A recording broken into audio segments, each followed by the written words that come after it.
Hello my dear friends, you're on the Military Summary channel, and today we will discuss the situation in Ukraine on the 12th of February of 2024.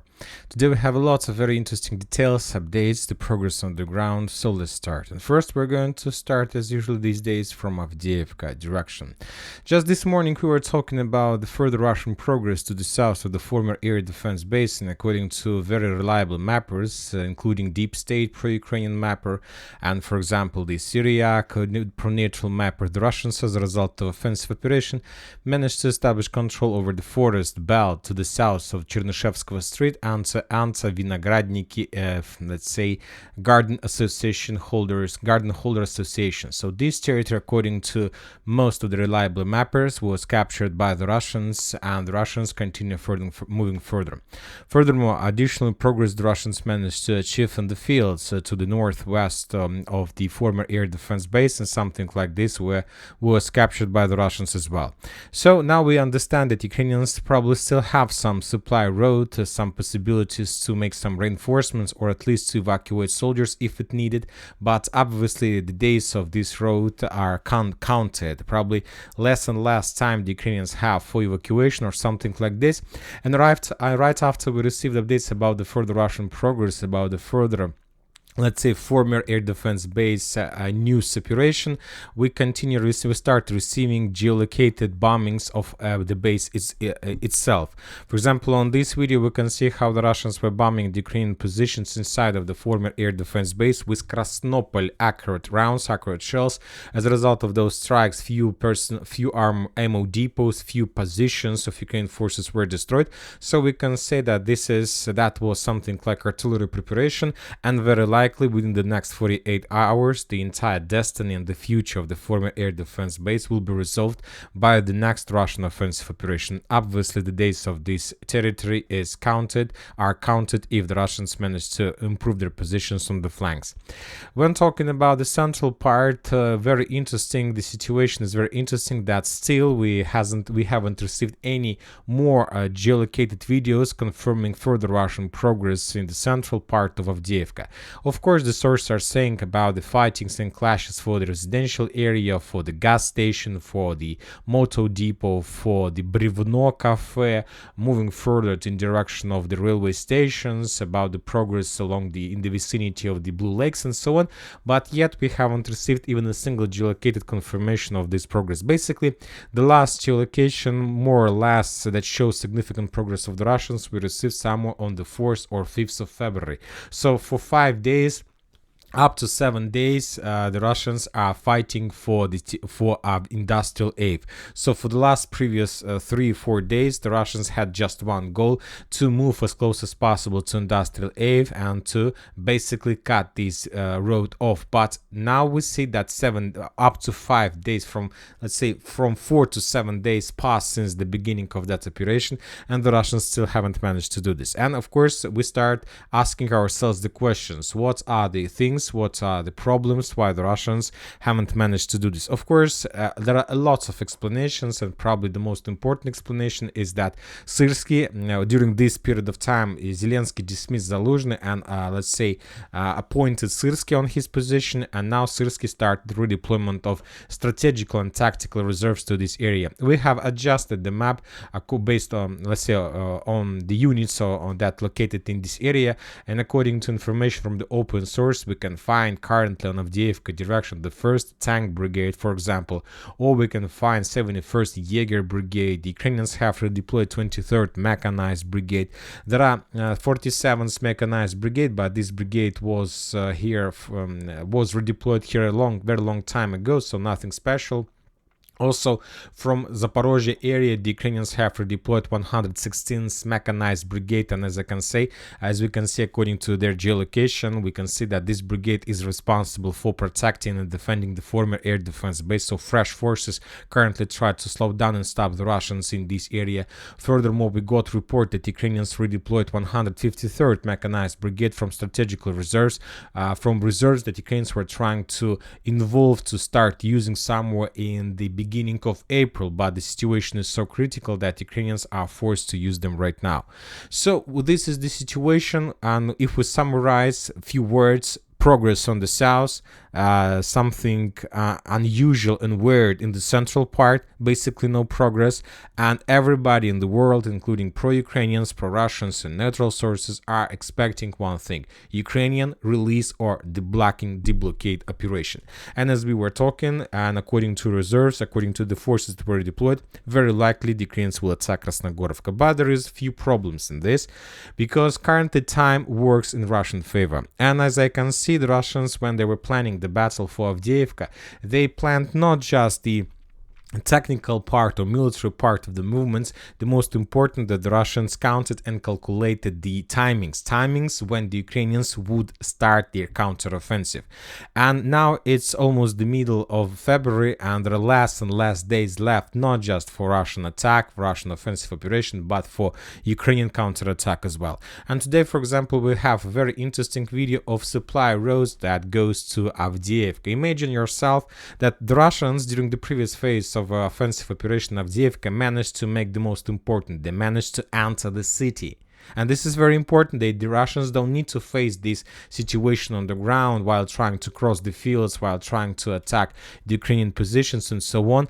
And now the Ukrainians need to use these supply roads not just to supply and support the Ukrainian forces that are currently in the Cauldron and Avdiivka, but also they need to use this weather, these roads, for attacks. Imagine yourself those tanks brigades, mechanized brigades trying to cross this, let's say, quality of the surface of the ground while attacking in Krasnogorovka. Obviously, this is going to be defeat without any possibilities to get any goals or any achievements. Furthermore, we continue, or at least today, if you remember, I told you a few days ago that sooner or later we start receiving a lot of updates of very big casualties of the Ukrainians in Avdiivka, because we are entering the same phase in Avdiivka as we used to be in Bakhmut in March, February, or early April of 2023. For example, on this video, we can see how the Ukrainians were burying the dozens of soldiers in the pockets somewhere in the field without even evacuation the bodies. They were burying them, and they were covering them with the, let's say, with the ground,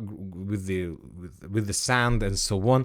And obviously, the relatives and friends and parents of these poor Ukrainians will not get any help from the government, because nobody will ever find these bodies. Furthermore, the Russians from Avdiivka itself continue publishing the videos of significant number of dead Ukrainian soldiers who were just counting one by another in the buildings, in the abandoned and captured by the Russians buildings.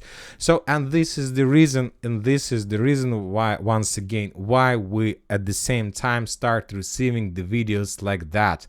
For example, once again, let's take a look at a video at Avdiivka in Odessa, when the people from some village, from villagers, beat up commissars like dogs because they wanted to send to the slaughter the last man on the village. So we see the situation, and this is not the last time, because we see that people in Ukraine try to unite, try to stick together, because this is not the last time we see the videos like this. And obviously that was not the last videos about the dead bodies of the Ukrainians in Avdiivka.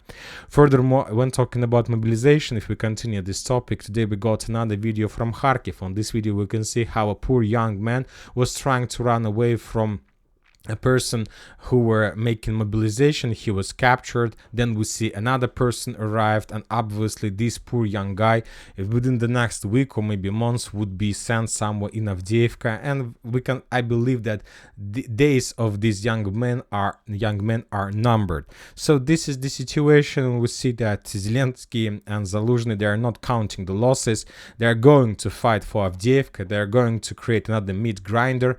And during all these things, very important to listen and to follow Tucker Carlson, because today, for example, he published his, let's say, his personal opinion about the interview of Putin. He was asked in Dubai about the situation, and you know that he told a lot of very interesting things. And he told, first of all, that Putin himself and Russia, first of all, are interested as the first country in the world to stop the war in Ukraine and to finish. And furthermore, he added that Putin himself is ready for a big compromise about Ukraine. What does it mean, big compromise? Nobody knows, but I'm sure that currently the situation with the big compromise reminds me something. I'm not saying that I'm familiar with Putin and that he's my big friend, but based on experience, I know for sure that every time when Putin start talking about negotiations or about peace agreement or ending any war, that means that Putin is getting ready to probably the most bloody part of the special military operation, and not because of him, because he understands that the Western countries will refuse his proposal, his suggestion, and later, of course, he will use this case to explain the Western countries that I told you that I was ready for negotiations. It was your decision to continue war, and this was your fault why you lost, let's say, additional regions in the territories of Ukraine or something like this. We had, during the special military operation, we had already two cases when the Putin was talking about peace agreements and negotiations.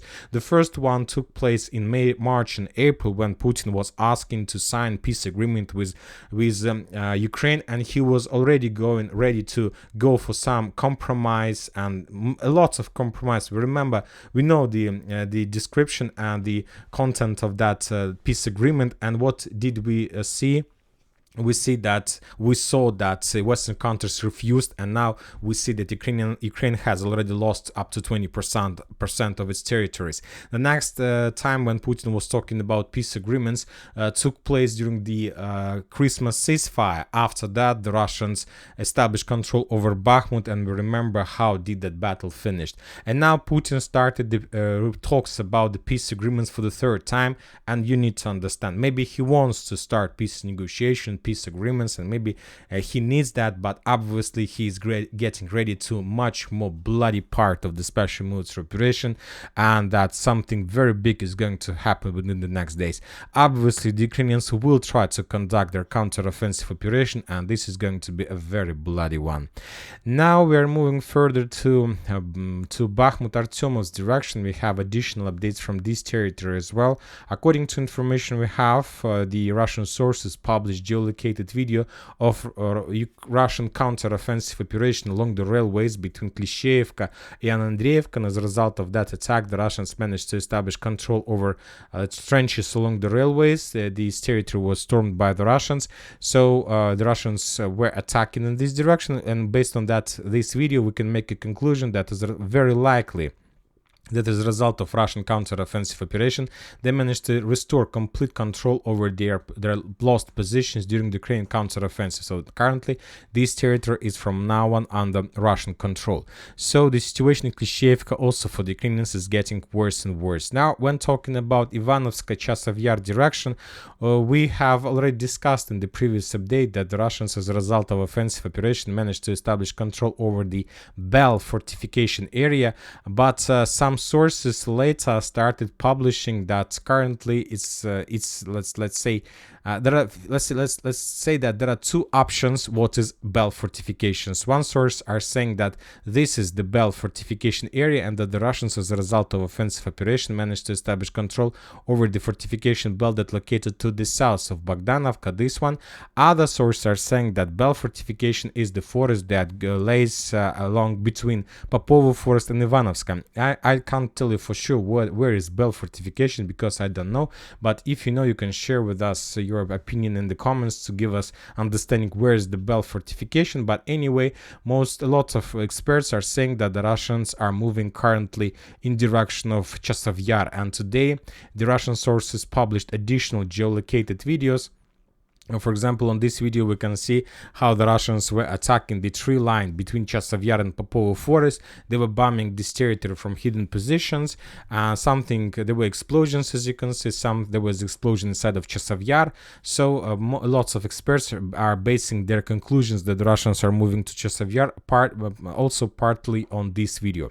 Anyway, the Russians continue. It's the most important, and of course it's very important where exactly the Russians are planning to move. I think that the Russians are going to Ivanovka from the north. We got additional 2 videos from this area. On this video, for example, we can see how the Russians managed to discover and to destroy the Ukrainian personnel armored carrier with a Krasnopol strike with the accurate shell, and this armored vehicle was destroyed. And also we have the video how the Russians were bombing the Ukrainian positions on the southwest of Ivanovska with multi-launch rocket systems. We see that the Russians were bombing the main supply roads that goes from canal from Chasiv Yar through the forest to the southwestern part, and the Russians were trying to reduce the Ukrainian possibilities, logistic possibilities, and so on. And we always remember that the Russians have already established control over the intersection of N32 road and canal itself in this area with the purpose to reduce the Ukrainian, let's say, logistic possibilities. So everything tells us that the Russians are moving in direction of Ivanovskaya. Now we are moving further to the Likterny direction. We have also a lot of interesting details and updates, and the most important that today we received the geolocated confirmation of further Russian progress in direction of Zherebets River, and according to information we have, this territory from now on is under complete Russian control. For example, on this video we can see this video was made first of all by the Ukrainian soldiers.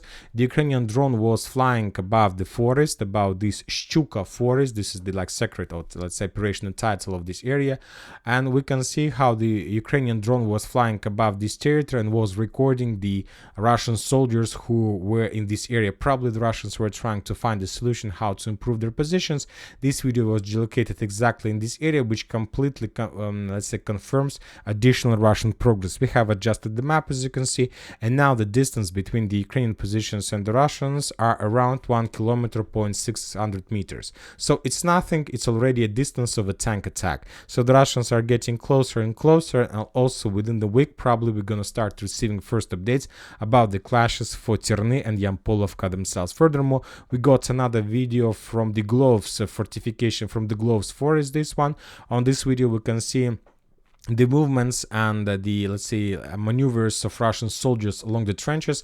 And this is very important and interesting video, because just a week ago we saw a report how the Russians managed to establish control over this territory. There were just few tanks, few personnel carriers, the Russian forces that were penetrating this territory, and now we see significant concentration of Russian forces along the trenches, so which confirms that the Russians either managed to bypass this territory, and now they managed to concentrate enough forces for further offensive operation in direction of 2 main defense belts of Ukrainians, Gloves forest and the southern forest, this one.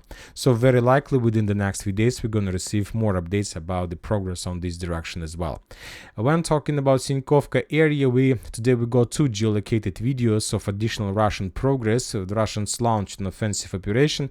First one we got on the edge with Sinkovka. Very likely that this is old video, maybe 2 or 3 days, maybe a week or something like this. But this video first of all confirms additional Russian progress on the ground on the edge of on the outskirts of the village. The Russians captured additional trenches, strongholds, fortifications, and according to this video now we can make 100% conclusion that the Russians control the forest on the, let's say, along these lines. So they're have already improved their encirclement positions around Sinkovka, and that was not the only geolocation. Also the Ukrainian sources published the video, yes, of Russian attack in the forest between Sinkovka and Liman Pirvi. On this video, for example, we can see the movements of Russian personnel carrier with a significant number of infantry on board, and they were storming from one forest part of the forest to another part of the forest. This is the Russian armored personnel carrier. This carrier got on mine, was damaged. After the armored vehicle was damaged, the Russians landed in this area and start taking positions in the vicinity of this territory. And this is the situation. This is the Russian infantry, probably up to 20 soldiers. The Ukrainians start bombing them, but we don't know the progress and the results of that battle. If we move to the map, the movements of the Russian armored personnel carrier was something like this. The vehicle got somewhere here, somewhere in this area. The Russians, the armored vehicle got on mine, and after that the Russian infantry start moving in the forest. So something like this took place exactly the previous few days, which confirms additional Russian progress. And very likely, according to this video, very likely the Russians also have control over these part of Sinkovka, Liman, Первый Forest, which is also very big progress. And now we see and understand that the next target, the next thing the Russians are planning and trying to establish control over is the next part, this one, and which will also improve the Russian positions and will increase the Russian chances to conduct further offensive operations in Sinkovka successfully. But from the other side, this video confirms that this part of the forest to the west of Sinkovka is still under Ukraine control. And if we summarize everything, obviously we can make a conclusion that there is still a lot of work to do for the Russians before they are able to capture Sinkovka. They need to move here, and only after taking control over all these territories, they will after increasing the, let's say, the line of combat contact in Sinkovka, something like this, to this level, only then they will be able to start offensive operation and to capture Sinkovka very fast. And there are still a lot of job, probably 2 or 3 weeks just for these operations, and then regrouping, rotations, and many other things that obviously will take place.